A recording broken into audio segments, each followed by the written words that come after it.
Death versus care, the ethical predicament. Since April 2002, medical and societal advancements have enabled extremely ill patients to choose death over possible treatment. While this is an opportunity to end suffering, it also initiates the questioning of where the responsibility lies. We hypothesize that the responsibility falls to the hands of society rather than the individual doctor. The Dutch termination of life on request and assisted suicide act was introduced in 2002 after the notable Postma case of 1973. Dr. Truus Postma assisted her mother's suicide with a morphine injection after several requests for euthanasia. This controversial trial eventually led to the legalization of euthanasia under strict regulations in the Netherlands. For example, one condition is that the suffering of the patient must be unbearable, something only the patient can decide. Again highlighting the lack of responsibility the doctor holds. More significantly, the Postma case initiated a wave of acceptance and curiosity towards assisted suicide. Today, euthanasia is legal in 12 countries. However, in the UK, it would be a criminal offence for a doctor to encourage euthanasia and illegal to perform, in which they could face a 14-year prison sentence. Does this suggest that we can expect this number to grow in the future? Of campaigns such as Humanists UK or Dignity in Death puts pressure on governments to change laws regarding euthanasia, demonstrating the role of society in this process. Surely that is where the responsibility lies, at the hands of society, the people asking for change, the people passing the laws, the people encouraging acceptance.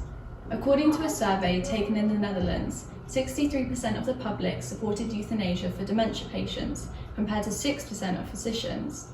This suggests that the pressure for legalised euthanasia comes largely from the public rather than doctors. Euthanasia is the painless killing of a patient suffering from an incurable and painful disease or an irreversible coma. Some argue that euthanasia does not fit in with the duties of a doctor. However, others would suggest that healing does not mean biological integrity. The act of euthanasia itself is not inherently evil and only good is intended. Therefore, it's considered morally compassionate. Often patients must be harmed to be healed. For example, a surgery may be painful and seem extreme, but will eventually promote health and a better quality of life. This is an act in which good is intended. Therefore, with euthanasia, people argue that the doctor is still intending for a good outcome, the ending of suffering. Therefore, the act is not morally evil in medical context. 8,197. This figure indicates the number of suicides this year. Why is it that suicide is legal but assisted suicide is not? When assisted suicide is only carried out on people who have a low quality of life or medical treatment is not beneficial.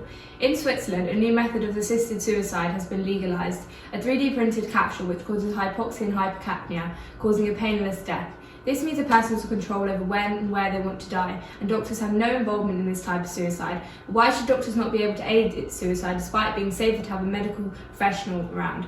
Why keep a person alive who wants to die? The life-sustaining resources could be used for people who have a higher chance of remission and want to live. A doctor's main responsibility is to protect human life.